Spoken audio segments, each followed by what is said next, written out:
సాధారణ బస్సులకు భిన్నంగా అతి వేగంగా కొండపైకి చేరింది.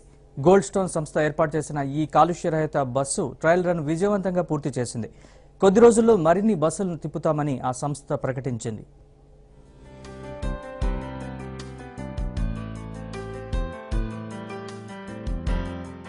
తిరుమలకు వచ్చే భక్తుల సంఖ్య రోజురోజుకు పెరుగుతుండటంతో వాహనాల రాకపోకలు కూడా పెరిగాయి.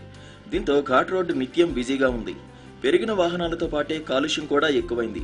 అయితే ఇక్కడ కాలుష్యరహిత బస్సులను నడపాలని అధికారులు నిర్ణయించారు. అందులో భాగంగానే గోల్డ్ స్టోన్ సంస్థ బస్సుతో ట్రయల్ రన్ నిర్వహించారు.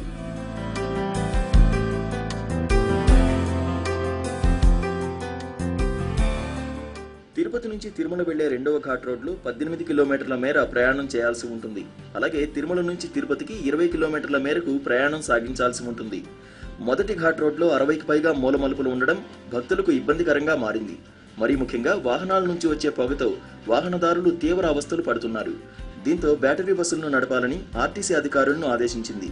దీంతో అధికారులు గోల్డ్ స్టోన్ సంస్థను సంప్రదించి కాలుష్యరహిత బస్సులను నడపాలని ఒప్పందం చేసుకున్నారు. అందులో భాగంగా ఈ బస్సును ఇక్కడికి తీసుకువచ్చి ట్రయల్ రన్ నిర్వహించారు.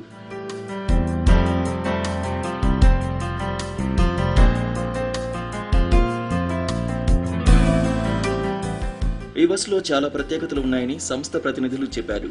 బస్సులో ఉన్న బ్యాటరీని 3 గంటల పాటు ఛార్జ్ చేస్తే 300 కిలోమీటర్లు ప్రయాణం చేయవచ్చని తెలిపారు. బస్సులో ఇంజిన్, గేర్ బాక్స్ చాలా తేలిగ్గా ఉంటాయి. వెనుక చక్రాలకు సెన్సార్తో కూడా మోటార్ అమర్చి ఉంటుంది. ఇక డ్రైవర్ సీటు ముందు VNR అనే 3 బటన్లు ఉంటాయి. B బటన్ ప్రెస్ చేస్తే బండి ముందుకు కదులుతుంది. N బటన్ నొక్కితే బస్సు న్యూట్రల్ అవుతుంది. ఇక R బటన్ను టచ్ చేస్తే వాహనం రివర్స్లో వెళ్తుంది. స్పీడ్ కంట్రోల్ చేసేందుకు డ్రైవర్ సీట్ కింద బ్రేక్, క్లచ్ ఏర్పాటు చేశారు. 45 మంది ప్రయాణం చేసేలా దీన్ని రూపొందించారు. హిమాచల్ రోడ్ ట్రాన్స్పోర్ట్ కార్పొరేషన్ ద్వారా రోహతంగ్ పాస్ అని హైయెస్ట్ ఆల్టిట్యూడ్ లో ఉన్నటువంటి పాస్, అది హైయెస్ట్ ఘాట్ రోడ్. అది అక్కడ 25 బస్సులు తిరుగుతూ ఉన్నాయి. గత 6 నెలల నుంచి 1,00,000 కిలోమీటర్ల పైన ఆపరేట్ అయింది. ఎలాంటి ప్రాబ్లమ్స్ రాలేదు. మేము వీఆర్ వెరీ కాన్ఫిడెంట్ ఈ బస్సులు బ్రహ్మాండంగా ఆపరేట్ అవుతాయని. ఇక్కడ కూడా అందరికీ తెలియాలి అనే ఉద్దేశంతో డెమో ట్రయల్ 1 వీక్ అని చెప్పి తీసుకురావడం జరిగింది.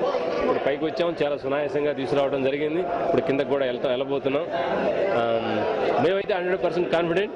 ఇది ఇంకో 4-5 రోజులు ఇంకా ఇక్కడే ఇదే రోడ్డు మీద తిరుగుతూ ఉంటుంది. బస్సులో ఏర్పాటు చేసిన ప్రత్యేక సెన్సార్ల ద్వారా ప్రమాద హెచ్చరికలు ముందే అందుతాయి. ఎయిర్ బెలూన్లు, వైఫై, LED స్క్రీన్లు, ఫైర్ సేఫ్టీ, CC కెమెరాలు అమర్చి ఉంటాయి. ఏ పరికరం పనిచేయకపోయినా వెంటనే అలారం మోగుతుంది. ఈ బస్సు ఖరీదు 2 కోట్లు ఉంటుందని సంస్థ ప్రతినిధులు చెప్పారు. ఘాట్ రోడ్డు కోసమే ఈ బస్సును ప్రత్యేకంగా రూపొందించినట్లు సంస్థ ప్రతినిధులు చెప్పారు.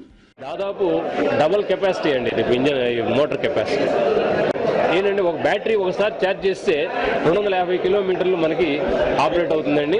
250 నుంచి 300 కిలోమీటర్ల వరకు నడపవచ్చు. ఇవాళ మనం చూస్తే దీని మీద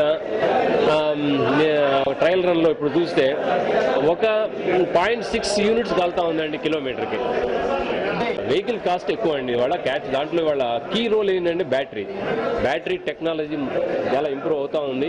అవుతున్న కొద్దీ కాస్ట్ తగ్గుతూ ఉంటుంది. ఆ బ్యాటరీ కాస్ట్ తగ్గితే ఇంకా అందరికి అందుబాటులోకి వస్తాయి ఈ వెహికల్స్. ట్రయల్ రన్ విజయవంతం కావడంతో సంస్థ ప్రతినిధులు, అధికారులు ఆనందం వ్యక్తం చేశారు. త్వరలోనే మరిన్ని కాలుష్యరహిత బస్సులను నడుపుతామని అధికారులు వెల్లడించారు.